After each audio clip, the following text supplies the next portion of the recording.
Assalamualaikum warahmatullahi wabarakatuh. Selamat siang, salam bahagia dan sejahtera. Yang saya hormati Pak Purwo selaku Kepala Sekolah, yang saya hormati Bapak Ibu Guru SD Negeri Ngronggo 1. Pertama-tama marilah kita panjatkan puji syukur kehadirat Tuhan Yang Maha Esa yang telah memberikan rahmat dan hidayahnya sehingga kita dapat berkumpul di ruangan kelas 6 tercinta ini. Hari ini kita berkumpul dalam kegiatan diseminasi program guru pendidik modul 1.4 budaya positif memperkuat keilmuan guru sebagai manajer pembelajaran yang akan disampaikan oleh Pak Kukuh Sandi Sudrajat. Acara hari ini adalah pembukaan, kedua menyanyikan lagu Indonesia Raya, yang ketiga sambutan dari Bapak Kepala Sekolah, kemudian yang keempat pemaparan dari Pak Kukuh, dan yang terakhir adalah penutup. Acara kita buka dengan basmalah bersama-sama.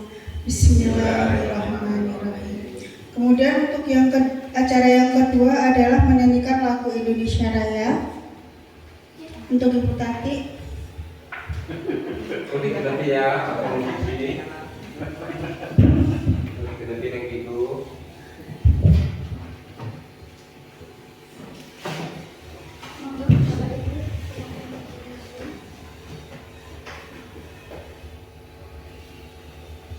Hiduplah Indonesia Raya tujuan.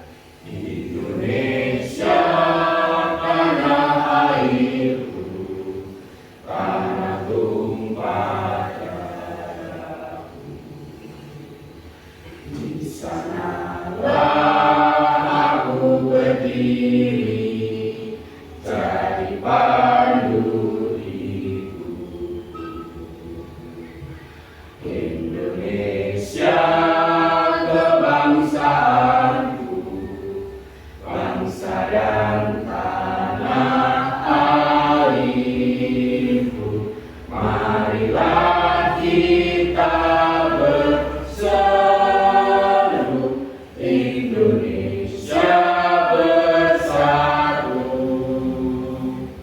Hiduplah tanahku, hiduplah negeriku, bangsaku, rakyatku, semuanya. Bangunlah jiwanya, bangunlah badannya untuk Indonesia Raya. Indonesia Raya, merdeka, merdeka, tanahku, negeriku yang ku cinta. Indonesia Raya, merdeka, merdeka, hiduplah Indonesia Raya. Indonesia Raya, merdeka, merdeka, tanahku, negeriku yang ku cinta. Indonesia Raya, merdeka, merdeka, hiduplah Indonesia Raya. Hadirin dimohon duduk kembali. Untuk acara yang ketiga adalah sambutan dari Bapak Kepala Sekolah.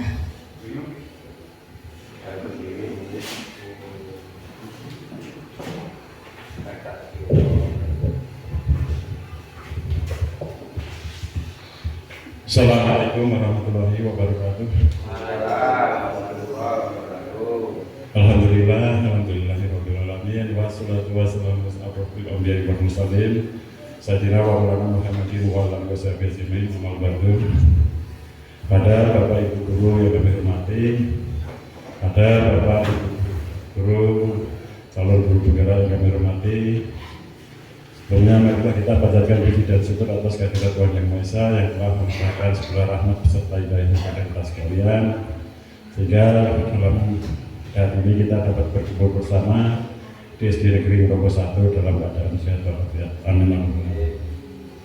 Bapak Ibu Guru sekalian, di sini sebelumnya kami akan mengucapkan selamat kepada Bapak Ibu Penggera yang pada hari ini telah menyelenggarakan yaitu satu program unggulan sebagai Bapak Guru Penggerak, yaitu dengan adanya destinasi program Guru Penggerak, yaitu modul 14 budaya positif memperkuat keilmuan guru sebagai manajer pembelajaran.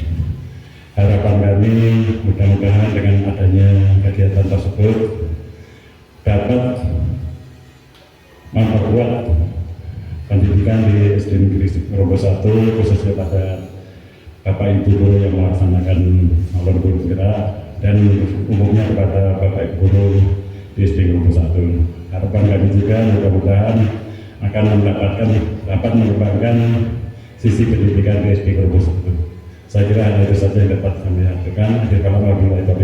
Assalamualaikum warahmatullahi wabarakatuh.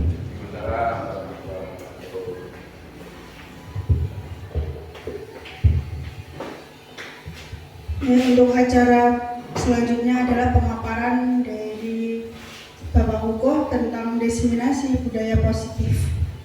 Untuk waktu dan tempat saya aturkan Pak Hugo.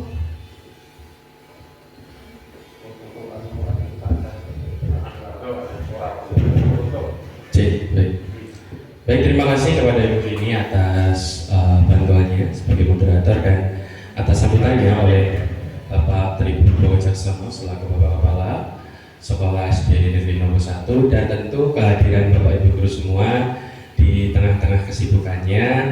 Mohon izin, ini saya dari Pendidikan Guru Penggerak Angkatan 9. Di sini Bapak Ibu juga sudah tahu bahwa ada saya dan Ibu Rini sebagai calon guru penggerak, dan hari ini saya akan berbagi tentang implementasi dan pelaksanaan yang sejauh ini pernah saya laksanakan di kelas 6 terutama sebagai guru penggerak, dan tema kita di budaya positif ini adalah memperkuat keilmuan guru sebagai manajer pembelajaran. Jadi temanya adalah kita sebagai Bapak Ibu Guru. Bagaimana sih kita harus bertindak dalam pembelajaran, menanggapi respon anak-anak di kelas.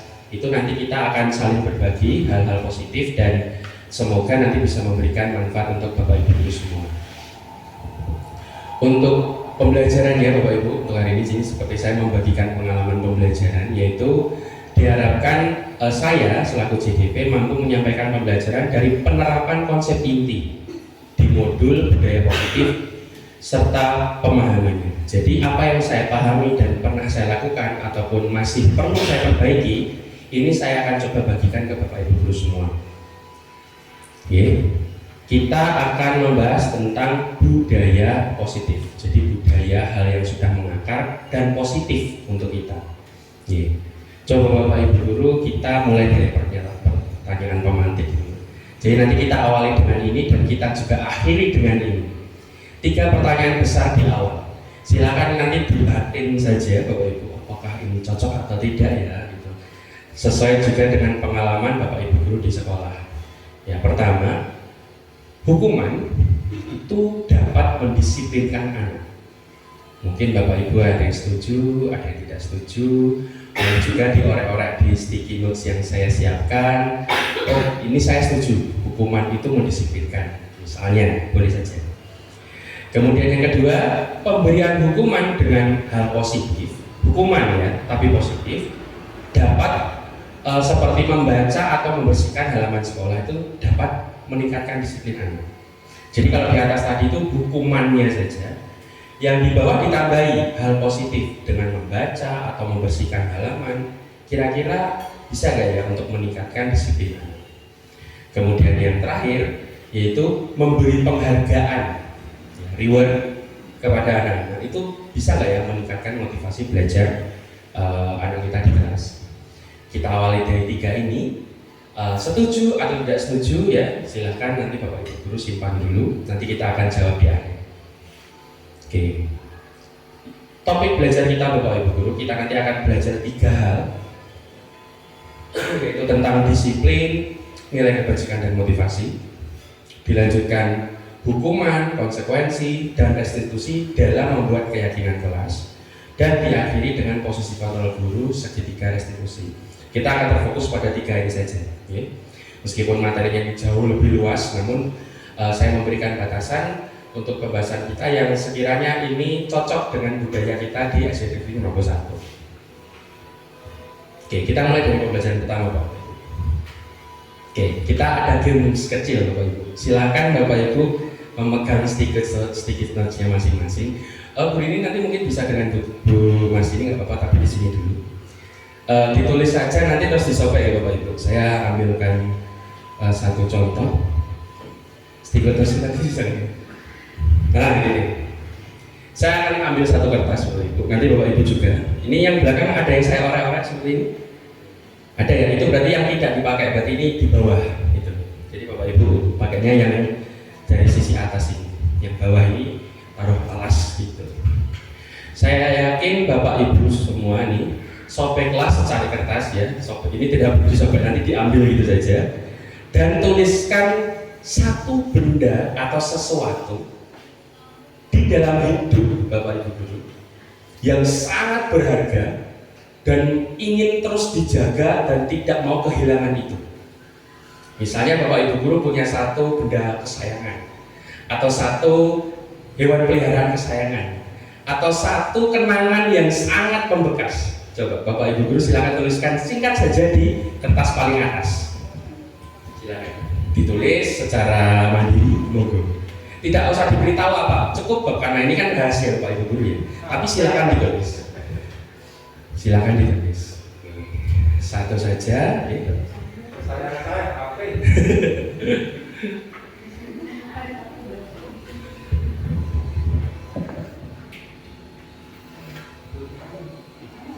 Oke. Nanti Pak Anan bisa dengan Pak Borgo nggak Pak? Kok pertama apa ya? Oke. Tidak perlu dikasih tahu, kalau bisa malah tidak tahu. Kalau bisa Bapak Ibu Guru lainnya tidak tahu. Setelah yakin, oke, Bapak Ibu Guru kalau itu adalah hal yang paling disayangi, silakan ambil kertasnya, kemudian pastikan itu tidak diketahui oleh Bapak Ibu Guru di sebelahnya. Digulungkah atau digimana, kemudian setelah itu digenggam kuat-kuat di tangan ini. Genggam kuat-kuat.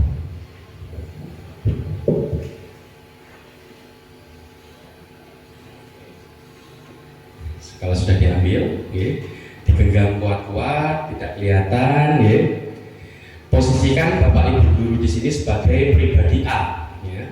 Di sini dia itu dari sesuatu yang Bapak Ibu Guru tulis yang tidak diketahui, semoga tidak diketahui ya. Kemudian berusaha sekuat mungkin supaya orang lain tidak tahu. Itu satu, permainan satunya itu. Yang kedua, Bapak Ibu Guru sekaligus menjadi seorang D. Jadi nanti ini Pak Heri, Pak Suar, nanti Pak Purbo bisa Pak Anan, Bu Rini nanti dengan Bu Marsini, kemudian Bu Ayu dengan Bu Tati. Silakan Bapak Ibu Guru berusaha sekuat mungkin meminta jawaban atau meminta kertas dari temennya dengan cara apapun. Mulai dari mengancam, menghardik, merayu, menyuap, menggoda, pokoknya gimana caranya itu dapat. Gitu. Bapak Ibu Guru lainnya harus dijaga. Jadi kalau misalnya ini boleh depan belakang seperti Pak Suan boleh? Nggak boleh. Ayo, dirayu terus, silakan.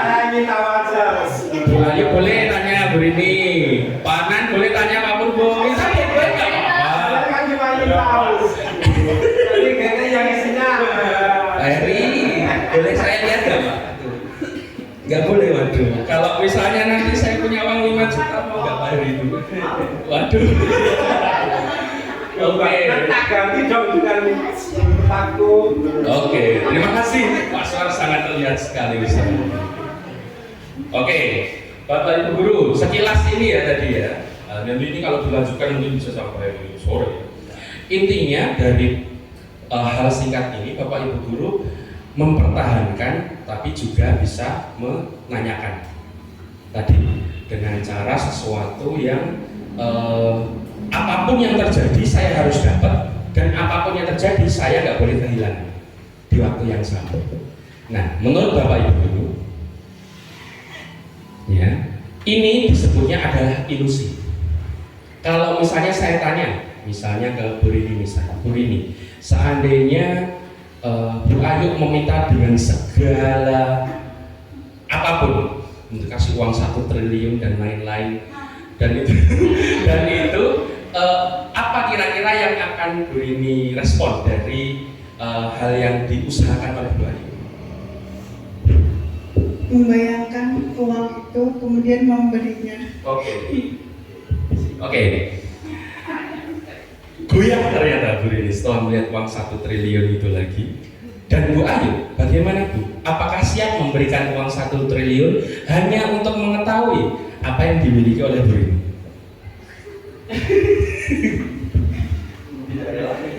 Tidak rela. Oke. Jadi di sini kita tahu bahwa sebenarnya posisikan ibu sebagai bapak ibu itu sebagai guru dan siswa sekaligus.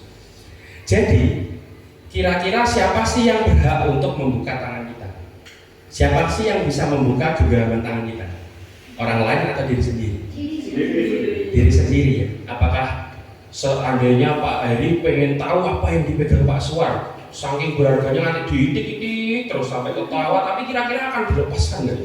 Kalau itu memang sangat berharga, tentunya kita pasti akan berusaha mempertahankan diri. Nah, itu yang kita sebut dengan ilusi kontrol. Seakan-akan selama ini kita itu bisa mengontrol anak-anak. Kita merasa bahwa kita orang dewasa, oh anak-anak kita bisa mengontrol mereka mau ngapain, dan ternyata itu tidak bisa, Bapak Ibu. Juga kita bisa membuat orang lain merasa bersalah, itu dapat menguatkan karakter. Oh, kalau kamu nggak ngasih gulungan kertasmu, nanti kamu akan bla bla bla bla bla bla bla. Terus orang itu merasa ketakutan, dan itu sebenarnya tidak. Mereka hanya takut saja, tidak sampai membekas karena hanya ketakutan saja. Tapi juga ilusi itu orang dewasa memiliki hak untuk memaksa. Nah, kita sebagai bapak ibu guru, sebagai orang yang dewasa tentunya dibandingkan dengan anak-anak, kita merasa punya ilusi kalau kita bisa punya hak untuk memaksa. Mengatur bisa, tapi kalau memaksa itu kita nggak akan pernah bisa, karena itu pasti anak-anak akan mempertahankan diri, ya seperti kebutuhan anak-anak. Nah, kita pakai teori namanya stimulus respon, Bapak. Kita mencoba mengubah agar orang berpandangan sama dengan kita. Saya suka teh karena manis, misalnya ya. Terus kemudian saya pengen semuanya ini suka dengan teh yang manis. Tapi kalau ada bapak ibu guru yang sukanya teh pahit, apakah kita bisa memaksa? Gak bisa ya. Pasti kita nanti harusnya adalah memahami pandangan orang lain dulu. Ya. Kita tidak bisa ngotot, oh kamu setuju dengan pendapat A, maka harus setuju dengan saya juga. Nggak bisa. Kita yang harus paham sama pandangan orang. Kemudian juga ini, orang lain bisa mengontrol saya. Ternyata nggak bisa. Hanya kita sendiri yang bisa mengontrol diri sendiri. Jadi kalau tadi dibilang Pak Heri mau gulungan kertas diitik-itik, selama Pak Suar kuat mempertahankan ya berarti Pak Suar berhasil untuk kontrol dirinya. Apakah itu artinya Pak Heri tidak berhasil? Tidak juga, karena Pak Heri hanya sebagai stimulusnya saja. Ya, tetap gongnya adalah diri kita sendiri. Itu teori kontrolnya. Jika dihubungkan dengan disiplin, Bapak Ibu Guru, ternyata disiplin itu adalah belajar mengontrol diri. Ketika kita berusaha sekuat mungkin memegang sampai rusak ya, memegang genggaman kita sedang berperilaku disiplin, yaitu menggali potensi dan menghargai nilai-nilai yang kita hargai itu sendiri. Nanti kita akan baca tentang nilai penghargaan Bapak Ibu. Tapi ternyata ya, budaya kita itu kadang berubah Bapak Ibu. Disiplin itu merupakan sesuatu yang dilakukan untuk seseorang dan untuk mendapatkan kepatuhan. Seringnya disiplin itu kayak patuh. masuk kelas sesuai waktu, tertib menggunakan baju sesuai harinya, tertib menggunakan sepatu seharian, tertib membawa tugas, tertib membawa ini dan lain-lain yang tujuannya adalah patuh. Padahal anak tersebut tidak sedang mengkontrol dirinya. Dia hanya merasa takut kalau dihukum. Nah, itulah yang menyebabkan ketidaknyamanan. Nah, jadi kita perlu memahamkan ke diri sendiri dan anak-anak kita di kelas tentang apa sih yang perlu dihargai. Kenapa sih kita pakai tas atau membawa buku sesuai jadwal itu penting? Gitu. Kita harus menyajikan sesuatu, oh itu memang penting buat saya. Nah, ini nilai kebajikan Bapak Ibu. Ada banyak sekali peduli, rajin, integritas, hormat, keikutsertaan, banyak sekali. Namun kalau di Indonesia, dalam kurikulum pendidikan tentu kita mengenalnya dengan profil pelajar Pancasila. Bertakwa, beriman, bertakwa kepada Tuhan Yang Maha Esa, berkebinekaan global, gotong royong, kreatif, nalar kritis dan mandiri. Boleh pakai ini? Boleh. Boleh pakai ini? Juga boleh. Ini malah lebih banyak. Nah, inilah yang disebut dengan nilai kebajikan. Kita tidak perlu memahamkan anak apa akibatnya kalau anak-anak itu tidak masuk tepat waktu, tapi kita memahamkan saja apa sih manfaatnya kalau datang tepat waktu. Jadi dibalik pemahamannya Bapak Ibu. Oke, lanjut. Nah, sekarang kita belajar tentang motivasi Bapak Ibu. Setelah kita tahu disiplin, ternyata itu kontrol diri dan butuh motivasi, kita akan lihat 3 hal ini. Contoh, apa yang akan terjadi apabila saya tidak melakukannya? Itu kira-kira pengaruh dari luar atau dari dalam? Ketika Bapak Ibu guru bisa mikir, apa ya yang akan terjadi kalau saya tidak absen sakti? Kira-kira kita pikirannya itu pengaruh luar atau pengaruh dalam diri kita? Kalau misalnya yang bawah, apa ya nanti yang akan saya dapatkan kalau saya melakukannya? Pengaruh dari mana kira? Dia berharap ada jawaban dari mana? Dari luar juga.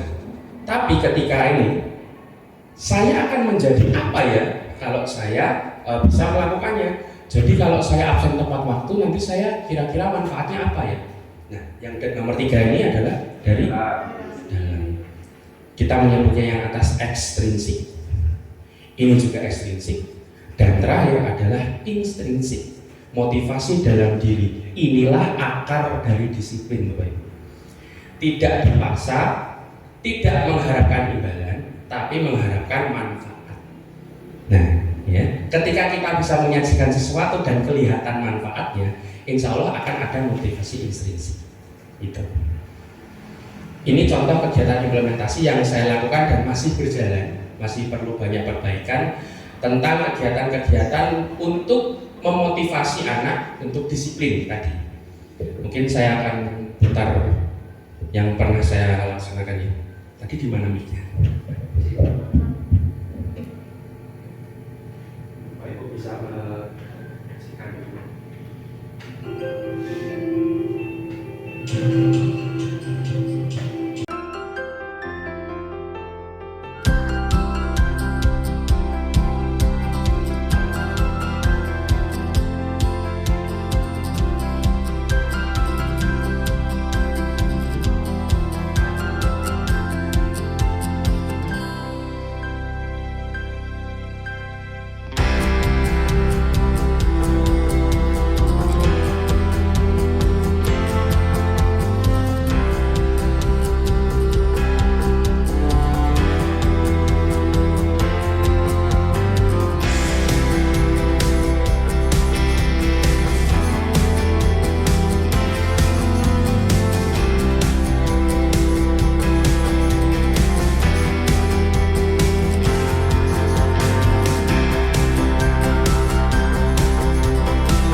kegiatan yang sementara ini sudah saya lakukan ya.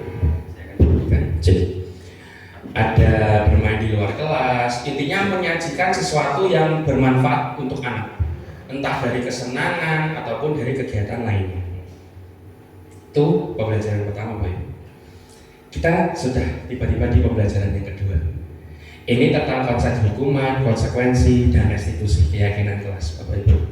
Silakan, ini ada berapa ya? 1, 2, 3, 4. Saya minta tolong mungkin Bu Rini 1, 2, 3, 4 sampai Pak Adnan. Nanti bisa diambil kertasnya, ya. Kemudian ditempel di sisi sini. Ini Bu Rini, Bu Tati, Bu Marsini, Pak Adnan, ini Pak Ubo sekalian ya. Menurut Bapak Ibu Guru, kalimat ini menunjukkan hukuman atau konsekuensi. Silakan tulis hukuman, tarik tempel. Akan dari Bu Rini langsung boleh, tidak harus urut, tidak harus urut, tidak harus di sini Bapak Ibu, langsung tempel saja. Di luar, di luar situ. Oke Bu Rini, silakan Bu Tati, silakan Bu Mar, langsung. Menurut Pak Purbo misalnya menggantikan kertas tugas teman yang telah dicoret-coret itu hukuman atau konsekuensi? Silakan ditempel di sebelahnya. Ini dari Bu Tati.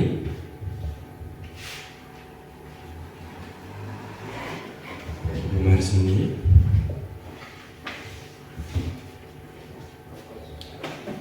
Ini Pak Purbo yang bawah nih. Kemudian Pak Adnan yang di nomor 4. Oke, matur nuwun. Baik, kita akan cek ya. Terima kasih Bapak Ibu Guru semua. Kita akan cek Bapak Ibu jawabannya. Mencatat 100 kali di dalam buku, saya tidak akan terlambat ke sekolah misalnya, karena anak-anak terlambat. Menurut Bu Rini ini adalah hukuman. Dan benar, ini adalah hukuman. Kemudian ya, terima kasih Bu Rini, saya ambil ya Bu. Ya, nanti silakan sepedanya diambil di toko ya, bayar sendiri. Kemudian Bu Tati ya, membersihkan tumpahan air di atas meja tulis, di atas meja ya, karena tersenggol saat belajar. Ya, menurut Bu Tati ini adalah konsekuensi dan benar konsekuensi Bu Tati. Terima kasih. Sepedanya nanti nebeng Bu Rini ya. Kemudian dari Bu Mars ini, lari mengelilingi lapangan basket 2 kali karena terlambat hadir di sekolah. Ya, dari Bu Mars ini hukuman. Pak Suwari juga menjawab hukuman. Jawabannya benar hukuman. Ya, Bu Mars ini sepedanya nanti sisanya begini. Okay? Kemudian yang selanjutnya Pak Anan deh, murid disuruh untuk tidak mengenakan sepatu seharian di sekolah karena tidak punya sepatu warna hitam. Hukuman. Jelas ya Pak Anan, terima kasih. Wah, ini sudah pada tahu ya, jelas ya. Kemudian menggantikan kertas tugas teman yang telah dicoret-coret. Konsekuensi? Iya, betul, konsekuensi. Terima kasih Bapak Ibu semua, luar biasa. Ya. Kita tahu secara singkat apa itu hukuman, apa itu konsekuensi. Oke, Bapak Ibu, ini singkat saja. Hukuman itu kadang dalam bahasa simpelnya nggak masuk akal. Kesalahannya apa, akibatnya apa. Dan kadang mendadak. Oh kamu dan kadang nada suara juga. Itu identiknya hukuman. Dan kalau konsekuensi itu seakan-akan membuat kondisi A akibatnya B. Ketika kita bikin kotor meja teman, maka akan kita bersihkan. Ketika kita membuat buku temannya hilang, kita harus mengganti bukunya misalnya. Nah itu adalah sebab akibat dari konsekuensi. Sesuatu yang harus terjadi. Pokoknya kalau kamu A, akibatnya B. Itu adalah konsekuensi. Nah kalau sesuatu yang menyakitkan dan harus terjadi dan dipaksa, itu hukuman. Menurut Bapak Ibu, mana yang lebih baik? Hukuman atau konsekuensi? Setidaknya buat anak. Konsekuensi. Okay. Setidaknya adalah konsekuensi. Apakah berarti hukuman itu tidak baik? Ya, ada baiknya. Ada baiknya, ada Ibu. Tergantung tingkat kesalahan ya. Namun tetap ya dari Pak Suwari ya, harus kita pertimbangkan keduanya. Namun tentu sebagai guru arah kita adalah ke konsekuensi. Ya. Tapi ternyata ada yang lebih bagus Bapak Ibu. Kita tawarkan adalah restitusi. Hukuman, konsekuensi, restitusi. Hukuman dan konsekuensi kira-kira bisa diberikan nggak kalau Bapak Ibu guru tidak bertemu anaknya langsung? Bisa. Harus ada bapak ibu gurunya tidak? Mungkin nggak anak-anak membuat konsekuensi untuk temannya sendiri. Oh kamu harus gini maka kamu harus bersihin tempat saya. Kira-kira jadi berantem atau jadi beneran? Kira-kira kalau teman anak-anak kita kayak gitu, lebih seringnya berantem. Makanya kita harus restitusi. Apa itu restitusi? Yaitu ketika anak-anak itu mempunyai karakter yang lebih kuat. Jadi gini Bapak Ibu, anak berbuat salah ada alasan, dan alasan itu kadang membuat anak malu, diem. Jadi kadang anak diem itu belum tentu beres ya urusannya. Kadang malah itu justru masalah yang besar. Nah dari hal tersebut kita harus mencari solusi dan kita tawarkan solusi itu ke anak-anak. Dan itu nanti akan berproses, bahkan tanpa kehadiran kita pun bisa Bapak Ibu. Namun pelan-pelan ketika tadi hukuman, konsekuensi dan restitusi, maka ini ketiga hubungannya. Ketika kita menghukum anak, anak merasa dirinya gagal. Ya udah selesai sampai di situ. Tapi ketika kita memberikan konsekuensi dan restitusi, anak-anak punya identitas dia, insya Allah saya masih sukses aja nih, gitu. Masih baik-baik saja. Tapi kita harus lihat beberapa kondisi. Contohnya gini, ketika hukuman, korban mendapatkan keadilan, tapi itu diadili. Di konsekuensi, kondisi korban itu bisa saja diabaikan karena masuk akal aja. Tidak perlu membela si benar dan si salah. Jadi dia nggak tahu ini yang benar ini yang salah, tidak perlu. Pokoknya dua-duanya ada konsekuensi. Entah konsekuensi dalam tahap baik ataupun buruk. Namun di restitusi anak-anak akan mendapat penguatan karena apa? Anak-anak dikembalikan dulu karakternya. Ini juga ketika hukuman terjadi semakin lama, maka yang ada adalah anak membenci peraturan. Kalau konsekuensi, anak menghormati peraturan. Tapi kalau sudah restitusi, anak menghormati dirinya sendiri dan orang lain, tidak cuma dari peraturan. Jadi restitusi adalah langkah ketika anak tahu kesalahannya tanpa perlu tahu apa aturan sekolahnya. Sadar diri gitu istilahnya. Jadi ini tahap tertinggi dari sebuah budaya positif adalah restitusi. Dan kita pasti selalu berusaha untuk ke sana. Pasti kita senang ketika anak sadar diri dengan kesalahannya. Namun tentu saja setiap hari selalu ada ya Pak Ibu, akan berulang-ulang. Maka kita akan melakukan restitusi itu setiap hari, terus menerus sampai anak sadar sendiri nantinya. Ini ciri-cirinya ya, beberapa ciri-ciri Bapak Ibu. Yang jelas ini adalah tawaran. Ini mungkin ada kata kunci yang saya sedikit lupa. Kita menawarkan solusi. Sekarang kamu mau apa? Gitu. Ketika kamu membuat temanmu nangis, kamu mau apa?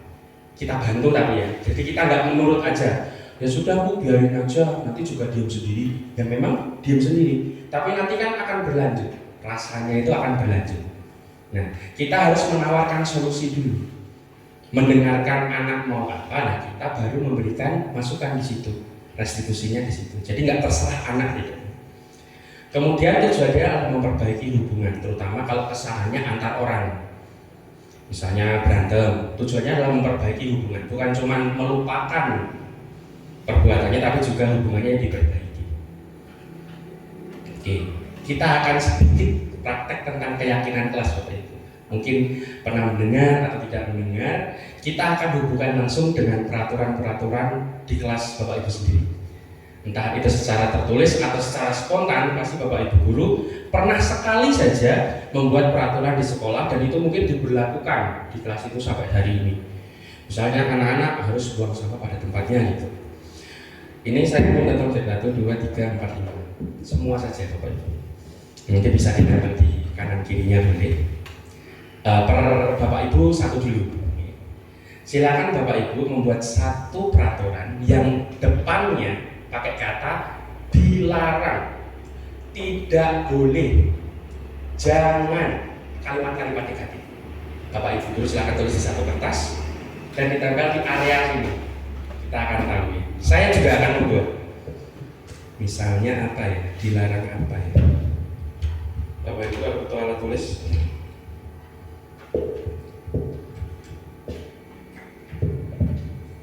Dilarang, misalnya dilarang tidur. Tidak harus panjang Bapak Ibu, pendek-pendek juga nggak apa-apa.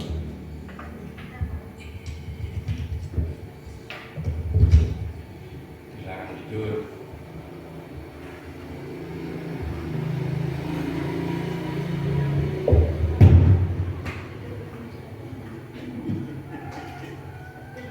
Iya Pak. Iya Pak. Oh, nggak boleh sampai masuk intinya nggak boleh dianu.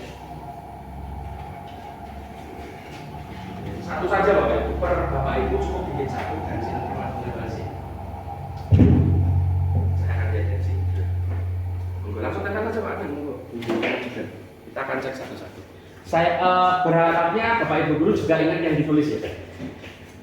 Boleh di kanan kiri Bu juga, tidak harus atas bawah.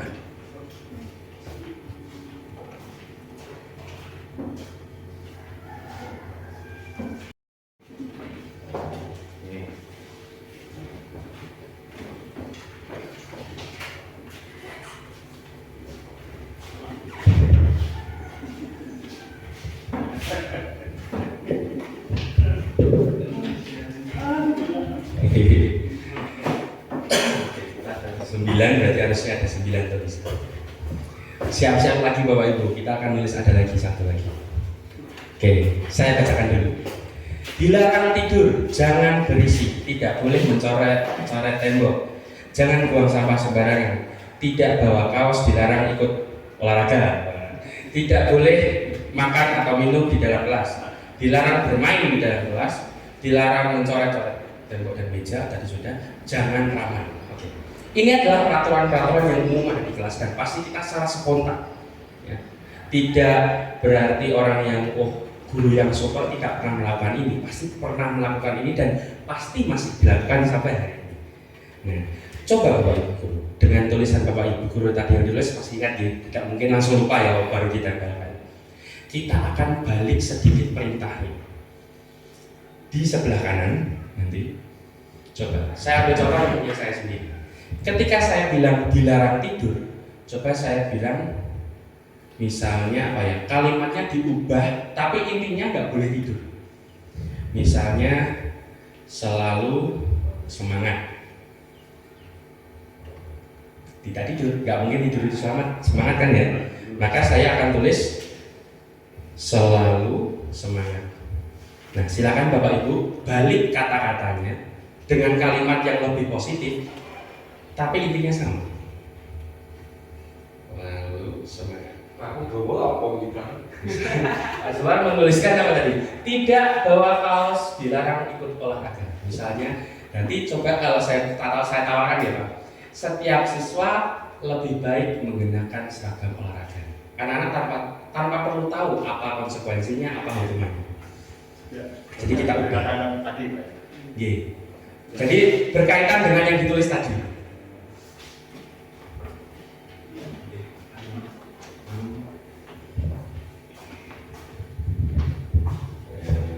Tidak harus pas kanan kirinya, tapi ya kalau berhubungan lebih baik. Jangan buang sampah sembarangan. Diganti apa itu? Oke.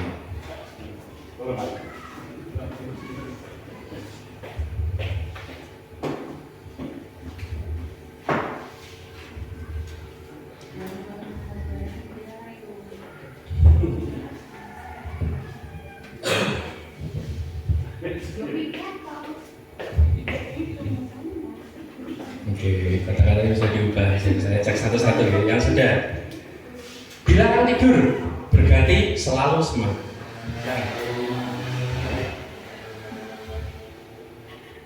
Oke, kemudian ada Bu Rini. Tidak boleh mencoret tembok, berganti menjadi menjaga kebersihan di ruang kelas atau di tembok tadi ya, berarti ya. Kemudian ada Bayu, jangan buang sampah sembarangan, diganti menjadi ayo jaga kebersihan kelas. Kemudian ada lagi, tidak bawa kaos, dilarang ikut olahraga. Olahraga Pak Suar itu ya. Diganti jadi tidak ikut olahraga tetapi memperhatikan.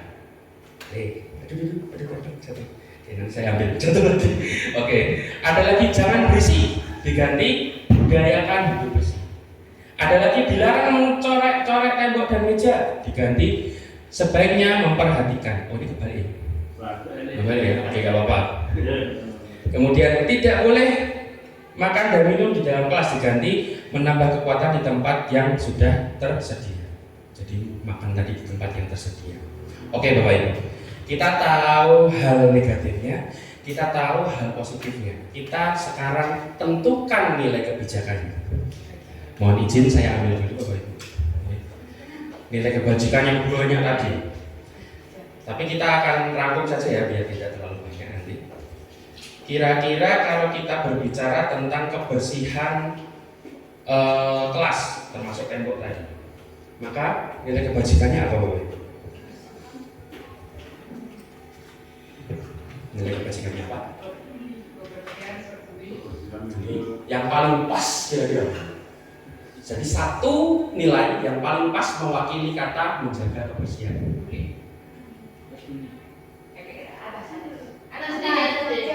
Ya, peduli ya, kita ambil sih. Peduli apa? Lingkungan. Oke. Terus kemudian tadi ada dari Pak Suwan mengenakan seragam, dilarang ikut. Menjadi tetap ikut, tapi memperhatikan, tetap ada batasan. Nilai apa ya? Untuk anak ya, ini untuk anak. Tanggung jawab, rasa hormat, tanggung jawab. Kita buat juga tanggung jawab. Tanggung jawab terhadap apa? Yang anak peraturan yang harus tadi. Tanggung jawab dengan tanggung jawab dengan seragam, betul. Seragam. Ini tidak ada benar salah di Bapak Ibu. Tentu kalimatnya boleh bervariasi. 3, tadi ada yang mencoret yang bersama ya. Makan di kelas diganti di tempat yang sudah tersedia. Kira-kira kalau sudah satu kita ambil kalimat yang lain yang mirip-mirip boleh.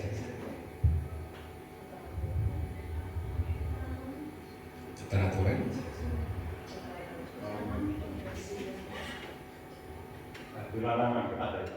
Santun, komitmen, kreatif, baik hati, bijaksana. Ketegasan ada Bapak Ibu. Nah, ketegasan dalam makan dan minum enggak apa? Makan dan minum. Atau ketegasan konsumsi misalnya, tapi kalimatnya terlalu formal ya. Lagi misalnya tadi ada apa saja? Tidak ikut budaya bersih, ramai diganti kalimatnya. Nah itu kalau ramai intinya dilarang ramai. Nilai apa yang bisa kita buat di sini? Toleransi, rasa hormat kepada. Kalau kita ramai itu mengganggu siapa sih? Teman, guru juga atau tidak? Berarti rasa hormat kepada sesama. Oke. Jadi Bapak Ibu guru, dari kalimat tadi negatif, positif menjadi nilai kebajikan, maka yang dipajang sudah tidak perlu lagi aturan kelas, langsung ini saja. Itu. Dan ini membawa dampak yang berbeda. Contohnya misalnya saya mempraktekkan di kelas saya ini. Menghormati guru, menyayangi teman, kerja mandiri, selalu berkata baik, tertib berdoa, menjaga kebersihan dan disiplin tugas. Jadi itu yang dipakai, tidak perlu tertib berdoa harus duduk, harus berdiri, harus khusyuk, tidak perlu sedetail itu. Karena anak-anak pasti lupa. Jangan anak-anak kita pun pasti lupa. Makanya kita ubah menjadi nilai kebajikan. Gitu. Nah, nilai kebajikan ini jumlahnya berapa? Apakah harus 4, 7, bebas Bapak Ibu. Tergantung kemampuan anak-anak. Di kelas 6 pasti akan berbeda implementasinya di kelas 1. Kelas 2 juga pasti akan berbeda. Pasti akan lebih ke kenakalan-kenakalan seperti itu. Nah, oke, itu tentang keyakinan kelas Bapak Ibu. Oke. Ini contoh kegiatan yang sudah saya praktekkan, berawal dari ini Bapak Ibu. Mungkin sebenarnya kalau ini dipraktekkan panjang sekali, tapi yang tadi Bapak Ibu praktekkan adalah langkah ini. Langkah pertama sampai ketiga. Membuat kalimat positif, negatif, dan membuat satu keyakinan kelas di sana. Kalau ini saya balik, sudah ada, tapi saya pecah aturannya. Kemudian anak-anak menempelkannya di sini, saya kasih lakban, saya suruh tempel. Setelah kita membuat ini Bapak Ibu, kita juga membuat namanya adalah tabel Y. Ini mendeskripsikan perintah.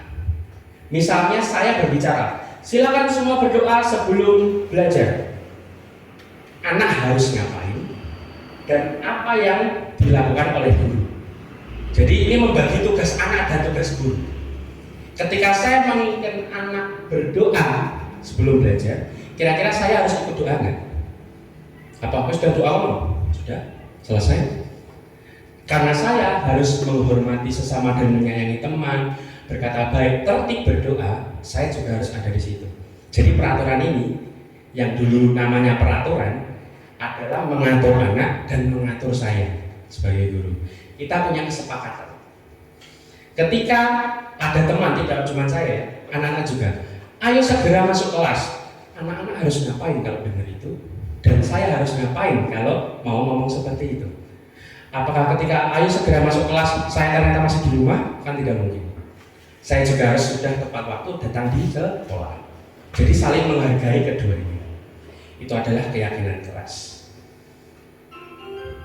Ini contohnya Bapak Ibu, sama sih gambarnya ya, cuman saya foto ulang.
Bapak Ibu, tadi kita dari kontrol diri, terciptalah disiplin yang asalnya dari motivasi. Motivasinya kita atur supaya anak tidak kemana-mana dengan keyakinan kelas. Dan ini adalah salah satu cara untuk menghadapi individu murid ketika melakukan kesalahan khusus, yaitu kebutuhan murid, posisi kontrol, dan segitiga restitusi. Ketika Bapak Ibu guru di kelas, atau mungkin ini akan lebih terasa kalau kelas bawah, karena kelas bawah akan lebih mudah menyampaikan sesuatu ke gurunya, ya, lebih gampang laporan gitu tadi.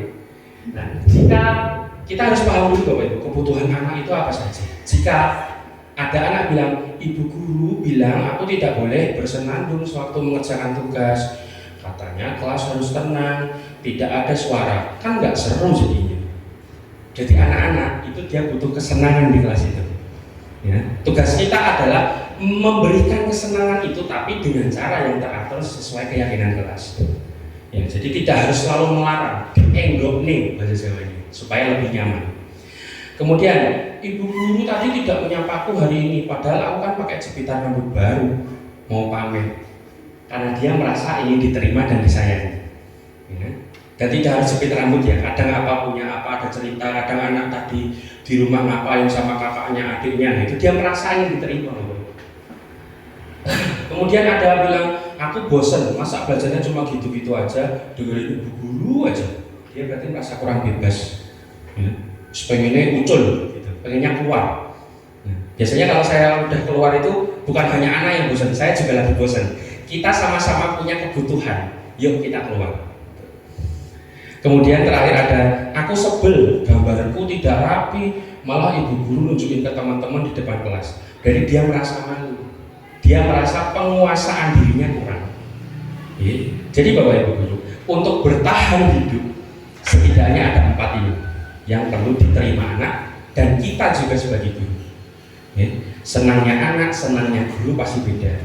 Bebasnya anak, bebasnya guru pasti beda. Nah, kita harus bisa memetakan itu. Nah, posisi kontrol guru ini yang cara kita berkomunikasi dengan anak. Penghukum, rasa bersalah, teman, pemantau, dan juga manajer.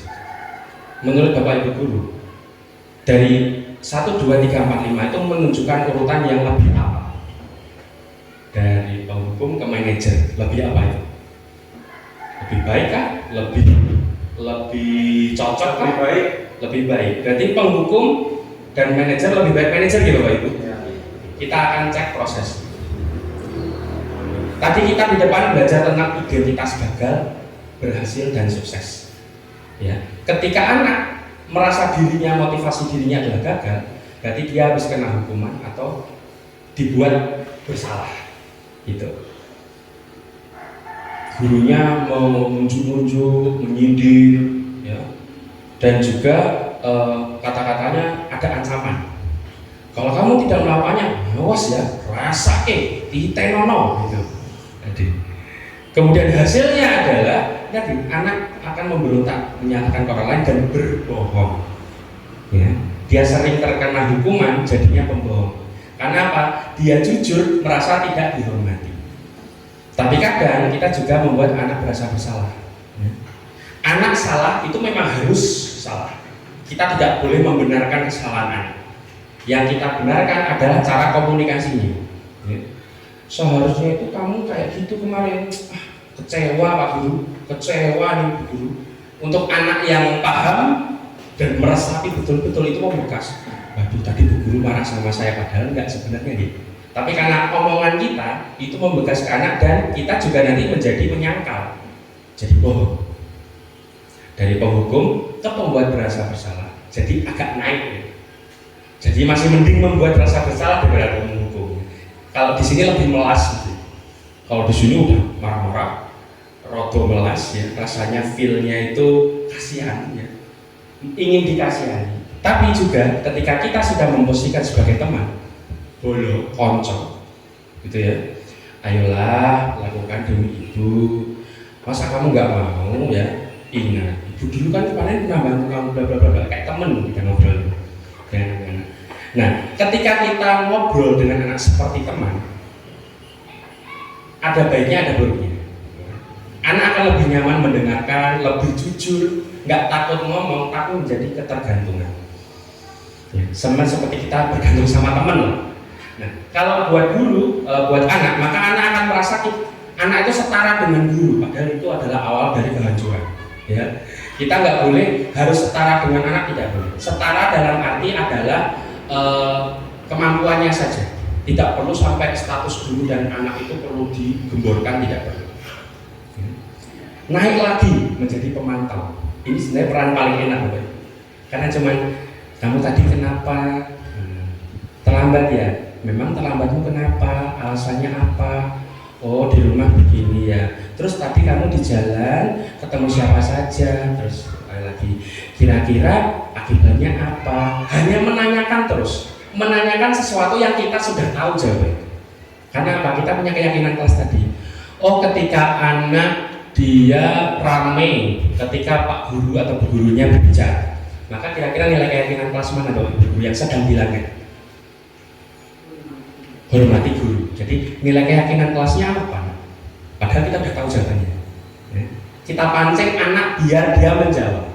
Itu kita sedang menjadi pemantau. Ya.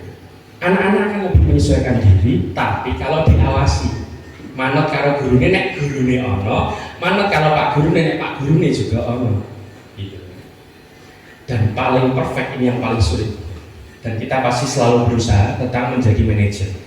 Karena kita bisa menguatkan anak dan bertindak tanpa perlu dibimbing dan dipaksa, sadar diri. Jadi secara langsung Bapak Ibu Guru, kita nggak akan mungkin bisa langsung ke manajer. Pasti dari bawah dulu, naik, baru manajer. Jadi oh saya harus jadi manajer pembelajaran. Tapi Bapak Ibu Guru belum pernah mencoba menjadi teman, nggak akan bisa sampai sini. Karena untuk jadi manajer kita harus akrab dengan anak kita harus bisa menjadi teman dia. Ya. Menjadi manajer berarti kita harus tahu tatanan alasan anak berbuat sesuatu. Itu kita perlu jadi pemantau. Untuk menjadi manajer ketika anak bersalah kita harus membuat anak juga jerah. Kita harus pernah menghukum. Jadi kita pernah menjalani semuanya.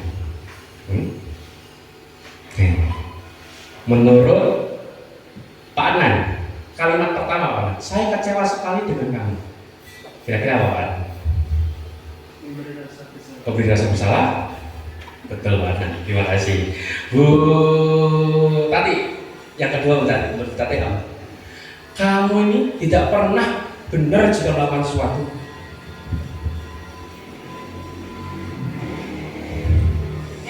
Apa tadi dulu? Penghukum, iya. Kita sedang menghukum anak saat itu. Yang bawah Bu ini, ya sudah, nggak apa-apa. Nanti Bapak bantu, nanti Ibu bantu ya. Teman, iya.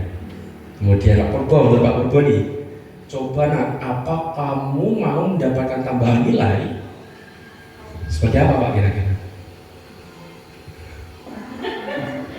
Sebagai penghukum, pemantau. Ketika kita menawarkan anak-anak, kamu mau nilai dari ini, kita sekarang jadi pemantau. Ya, memberi motivasi anak, dikasih reward. Kemudian yang bawahnya ya, kamu ini jelas ya, ini sudah pulang paling terakhir, pasti kita sedang menghukum. Kira-kira yang terakhir apa Boy? Bagaimana kamu bisa menyelesaikan masalah ini? Ya, dan inilah tahap paling sulit tapi juga paling baik. Ya, kita menawarkan ke anak maunya apa dan kita atur. Nah, kita ke segitiga restitusi bahwa itu. Kita tahu hukuman konsekuensi restitusi. Kita tahu bagaimana memposisikan diri, terus kita praktekkan di segitiga restitusi. Ini akan lama. Mungkin saya akan coba langsung dari contohnya. Yang ini saja. Oke. Nah, saya minta tolong dua Bapak Ibu guru, boleh Ibu semua, boleh Bapak semua.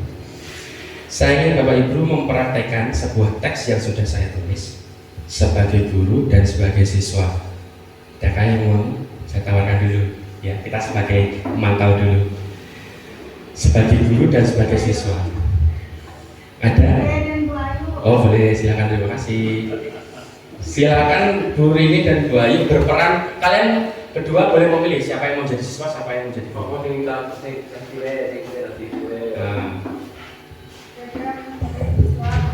Oke, Bu Ayu menjadi guru ya di sini monggo. Ya, kalau ada bapak tolong diganti Bu ya nanti. Ini ibu-ibu semua.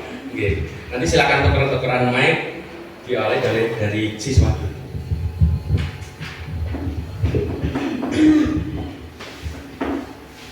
Assalamualaikum Bu, apakah Ibu memanggil saya?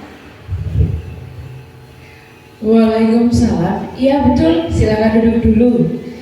Baik, sebelumnya Ibu minta maaf mengganggu waktu istirahatmu ya. Apakah kamu tahu kenapa kamu dipanggil ke sini, Nak?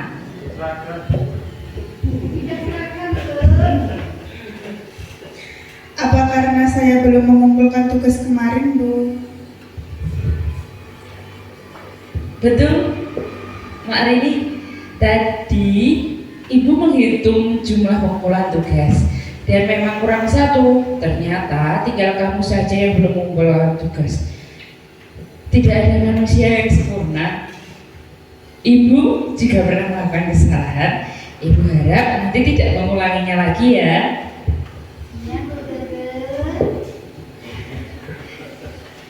Sebelumnya saya minta maaf Bu karena tugas saya tidak selesai.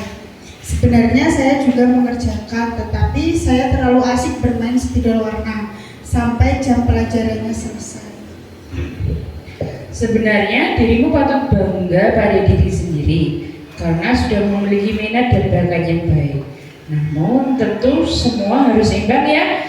Kapan harus bermain dan kapan harus belajar. Baiklah, terima kasih sudah mau jujur sama Ibu ya. Iya Bu, sekali lagi saya minta maaf. Tentu Nak, Ibu pasti memaafkan kamu. Coba Ibu diberitahu apa keyakinan kelas 6 yang berhubungan dengan kesalahan kamu ini? Keyakinan untuk disiplin tugas, Bu. Nah, berarti kamu sudah paham dengan keyakinan kelas dan kesalahannya.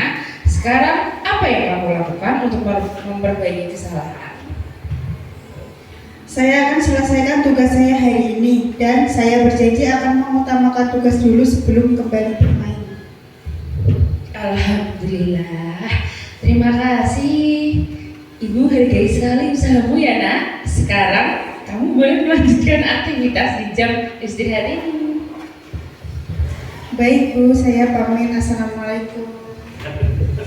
Ya, terima kasih Bu Ayu, terima kasih Bu Rini. Tepuk tangan untuk beliau guru dan siswa yang luar biasa ya. Bu Ayu cocok sekali, islami sekali ya jawabannya. Ya, terima kasih. Oke, diulangi nih. Mungkin akan cocok kalau itu dalam obrolan yang sesungguhnya. Jadi restitusi yang dilakukan oleh Bu Ayu kepada Bu Rini sebagai siswa dan Bu Ayu sebagai guru itu adalah tahap ketika anak tersebut biasanya sering melakukan kesalahannya sekali, 2 kali, atau terlalu sering, bahkan bisa sehari lebih dari 1 kali Bapak Ibu. Nah, itu kita perlu restitusi dulu. Caranya adalah yang pertama, kita harus stabilkan dulu identitas. Seperti kita tahu tadi, setiap anak punya alasan, setiap anak punya motivasi. Maka akan muncul kata-kata seperti tadi, tidak ada manusia yang sempurna. Nah, Bapak Ibu juga pernah berbuat salah kok. Ini berlaku jika anak tersebut merasa down ketika dia ketahuan bersalah. Kan ada tuh ya, anak yang dia ketahuan bersalah, nangis, membit-membit. Nah, itu harus kita stabilkan dulu identitasnya ya. Kemudian setelah distabilkan Bapak Ibu, kita juga harus memvalidasi bahwa tindakannya salah ya. Tadi ya, kita tidak boleh membenarkan anak yang salah, namun kita harus validasi tindakannya bahwa itu salah. Nah, tapi setelah anak tahu itu salah, nah kita juga beberapa kalimat ini. Kamu pasti punya alasan mengapa kamu melakukan itu. Maukah kamu belajar cara lain untuk mendapatkan yang kamu butuhkan daripada harus mengikut temanmu? Nah, jadi kita harus memberikan validasi dulu ke anak. Perbuatannya salah, jelas. Penawarannya apa? Gitu. Alasan apa yang penting, dan tadi kamu bisa saja melakukan yang lebih buruk ya, tapi kamu tidak melakukannya kan? Gitu. Jadi hal-hal itu kita validasi dulu dari pelanggaran dia. Dan terakhir, ini berlaku jika punya keyakinan kelas tentunya, yaitu apa nilai atau yang kita percaya di kelas atau sekolah kita. Seandainya kita punya keyakinan sekolah, itu dipajang semua berlaku 6 kelas, itu lebih bagus pasti. Jadi nggak perlu punya nilai kebajikan sendiri-sendiri, kita punya dari sekolah. Apa yang kita sepakati? Kelas apa sih nak yang ideal buat kamu? Kamu ingin jadi anak yang seperti apa? Apa yang kamu rasakan ketika kamu melakukan itu? Ya, kamu ingin menjadi orang seperti apa tadi? Jadi setelah apa tadi yang pertama? Menstabilkan identitas, kemudian validasi tindakannya, baru menanyakan keyakinan. Apakah berarti dari di sini saja? Tidak ya. Kita menanyakan solusi yang dimiliki anak. Ketika anak menendang bola sampai bocor, sampai bidos, kita tawarkan, dia punya solusi untuk itu apa? Kamu mau mengganti itu? Apakah kamu punya uang? Nah, kita jadi pemantauan di situ. Nah, kalau tidak punya, mau nabung dulu, yuk ibu bantu. Nah, di situ kita jadi manajer, misalnya. Ya. Jadi Bapak Ibu, menurut Bu Rini lagi, ketika guru membantu murid mengenali kebutuhan dia, ya, yang ingin dia penuhi ketika melakukan kesalahan. Jadi ingin bantu anak yang bersalah. Saat itu guru sedang dalam tahap apa? Segitiga restitusi. Stabilkan, validasi, atau yang terakhir menyampaikan keyakinan. Kesalahan ya, membantu murid mengenali kebutuhan. Validasi tindakan yang salah. Bu Ayu, ketika murid melihat kesalahannya dan dihubungkan dengan nilai-nilai tadi, ya, itu anak sedang menstabilkan, validasi, udah jawab ya, atau menaikkan keyakinan. Dihubungkan dengan, nah, misalnya, menaikkan keyakinan, Bu, terima kasih. Pak Adnan misalnya, udah kejawab ya. Terakhir apa Pak Adnan? Jawabannya. Menstabilkan identitas. Murid ditenangkan, kita bantu kesalahannya, kita minta penawaran solusinya. Jadi Bapak Ibu Guru, apakah ini dari kiri ke kanan sudah urut? Belum. Yang pertama harusnya apa? Stabilkan, kemudian validasi, terakhir ya. Jadi tidak harus tiga-tiganya, tapi juga harus urut. Terima kasih. Tepuk tangan. Itu tentang segitiga restitusi. Ini salah satu kegiatan yang saya praktekkan di kelas 6 dengan tes yang sama. Ini sebagai meeting.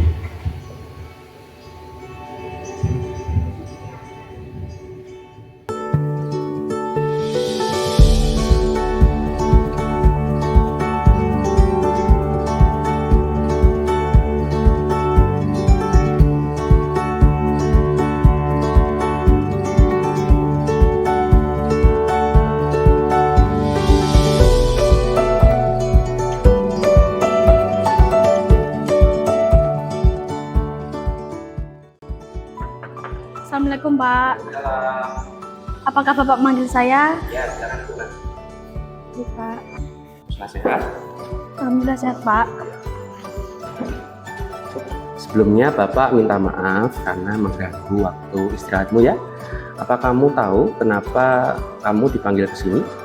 Apa karena saya belum mengumpulkan tugas kemarin Pak? Ya, Kusna betul ya. Jadi tadi Pak Kukuh itu menghitung jumlah pengumpulan tugas di sini. Dan memang ternyata kurang satu. Dan setelah Bapak cek ternyata Kusna yang belum mengumpulkan. Memang nggak ada yang sempurna ya Nak ya. Bapak pun juga pernah melakukan kesalahan. Bapak harap Kusna nanti tidak mengulangi lagi ya. Sebelumnya saya minta maaf Pak karena tugas saya tidak selesai. Sebenarnya saya juga mengerjakan, tetapi saya terlalu asik bermain spidol warna sampai jam pelajaran selesai. Ya, sebenarnya Kusna itu patut bangga pada diri sendiri. Karena apa? Sudah memiliki minat dan bakat yang baik. Tapi ingat, juga harus seimbang. Kapan harus bermain, kapan harus belajar, itu harus bisa dibedakan ya. Terima kasih juga Bapak merasa dihargai karena Kusna sudah mau jujur sama Bapak. Iya Pak, sekali lagi saya minta maaf. Tentu Nak, nggak apa-apa ya. Bapak pasti memaafkan kamu. Coba Kusna sebutkan deh, apa yang menjadi kesalahan Kusna terkait dengan keyakinan kelas yang sudah kita sepakati. Keyakinan untuk disiplin tugas. Nah, berarti Kusna sudah paham dengan keyakinan kelas dan juga kesalahan tadi ya. Sekarang apa yang Kusna mau lakukan untuk memperbaiki kesalahan yang baru saja terjadi? Saya akan selesaikan tugas saya hari ini Pak. Dan saya berjanji akan mengutamakan tugas dulu sebelum kembali bermain. Alhamdulillah ya, terima kasih dan Bapak hargai sekali usahamu. Sekarang Kusna boleh melanjutkan aktivitas di jam istirahat ini ya, silakan. Baik Pak, saya mohon pamit. Assalamualaikum.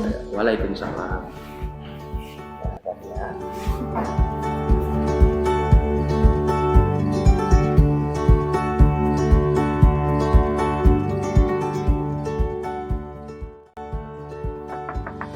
Assalamualaikum Pak Bu.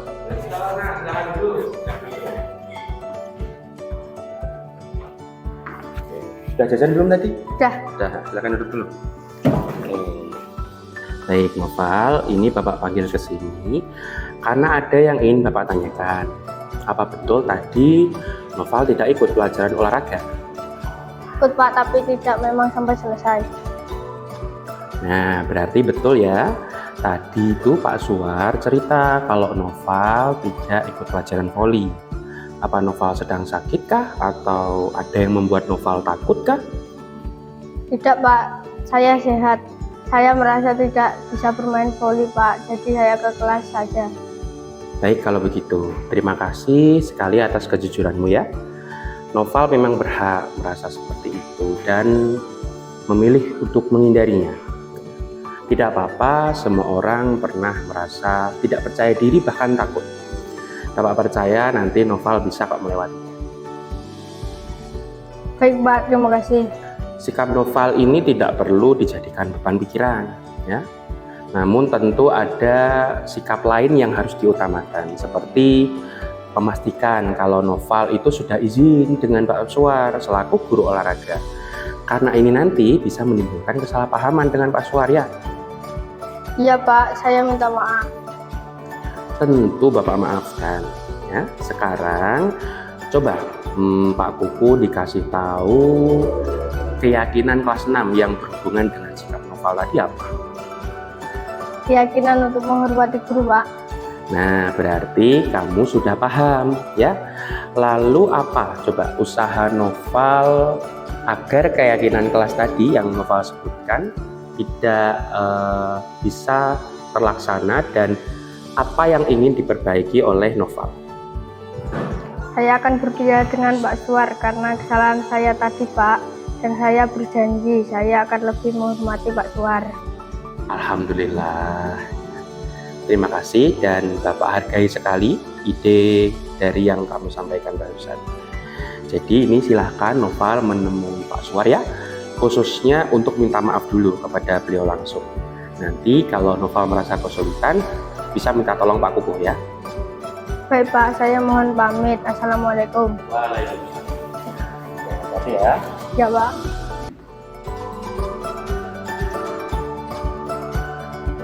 Assalamualaikum, halo, nama saya Kusna. Saya baru saja mengikuti bimbingan bersama Pak Kuko. Perasaan saya kini menjadi lebih tenang dan siap belajar di kemudian hari. Wassalamualaikum. Assalamualaikum, halo, nama saya Noval. Setelah dibimbing Pak Kuko, saya diajak untuk terus memperbaiki diri. Semoga kedepannya saya lebih mampu melaksanakan keyakinan kelas. Wassalamualaikum.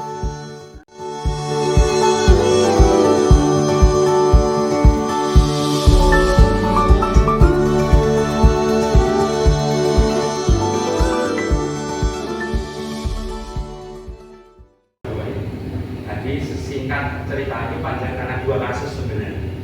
Tapi dari pengalaman Ayu ini, saya dan Kusna kira-kira sedang ingin memenuhi apa? Jadi seorang anak itu dia pas pelajaran malah gambar. Dia merasa, oh dia mau gambar saat teman-temannya mengerjakan. Nilai kesel, dia merasa senang di situ, dan kita tidak boleh larang itu, kita arahkan dengan segitiga eksekusi. Tadi dari ketiga pembelajaran kita sudah sampai ke tahap itu, ya, tahap kesimpulan bersama. Atau kalau dalam guru penggerak kita mengenalnya dengan istilah 4F: facts, feeling, finding, dan future. Facts, faktanya. Apa fakta baru yang Bu Tati ketahui tentang tadi, Bu? Oh ternyata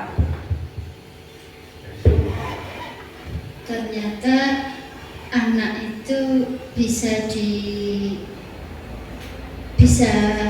belajar dengan baik, bukan hanya lewat hukuman saja.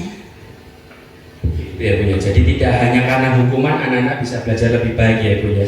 Baik, terima kasih Bu Tati. Kemudian feelingnya Pak Purbo. Nah, apa Pak Purbo? Secara pribadi tentang rasa Pak Purbo menyimak tadi, mengikuti juga, begitu.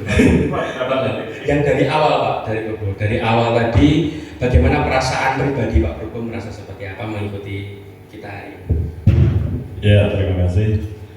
Bagi saya pribadi yang merasa bangga Pak di sesi ini tadi, dan harapan kami terus terang mendapat istilahnya itu pengalaman untuk Bapak Ibu guru sekalian. Terima kasih. Terima kasih Pak Purbo. Findings, apa hal baru yang Bu Rini temukan? Hal baru yang saya temukan adalah ketika anak berbuat salah tidak harus langsung dihukum, tapi kita harus tahu apa dulu alasannya dia berbuat. Itu yang akan dicari oleh Bu Rini. Iya. Kira-kira apa yang akan dilakukan di masa depan Bu Ayu? Ada yang ingin dicoba mungkin dari pembahasan tadi? Apa? Iya. Karena tadi kan berarti dari sini seorang anak yang melakukan kesalahan dari pembelajaran kali ini, jika seorang anak melakukan kesalahan, jangan terburu-buru untuk memarahi, memberi hukuman, menjudge, tapi kita lihat dulu alasan-alasan dibaliknya. Nah, yang akan dilakukan ke depannya, ya kita menerapkan segitiga restitusi itu di kelas kita masing-masing. Siap, terima kasih Bu Ayu. Dan itu adalah kesimpulan kita bersama, ya. Tepuk tangan untuk Bapak Ibu semua. Luar biasa sekali, ya. Sedikit kalimat terakhir dari saya bahwa dalam penerapan program disiplin positif hendaknya guru memiliki standar pribadi, profesional, sosial yang baik. Jadi Bapak Ibu guru berangkat dengan karakternya sendiri-sendiri. Tidak perlu menjadi seperti saya, tidak perlu menjadi seperti Pak Suwa, seperti Pak Purbo, cukup jadi diri sendiri dulu, ya. Namun perlu merefleksi posisi kontrolnya. Kita masih mentok di penghukum atau ternyata sudah ada progres sampai manajer. Nah, jadi dengan karakternya sendiri kita refleksi dirinya. Dan bagaimana perjalanan kita sebagai among, tukang ngomong, manajer tadi ya. Kita akan menuntut murid-murid kita insya Allah menjadi pribadi yang mandiri, merdeka, bertanggung jawab dan tentu punya integritas. Terima kasih, salam dan bahagia dari saya. Wassalamualaikum warahmatullahi wabarakatuh.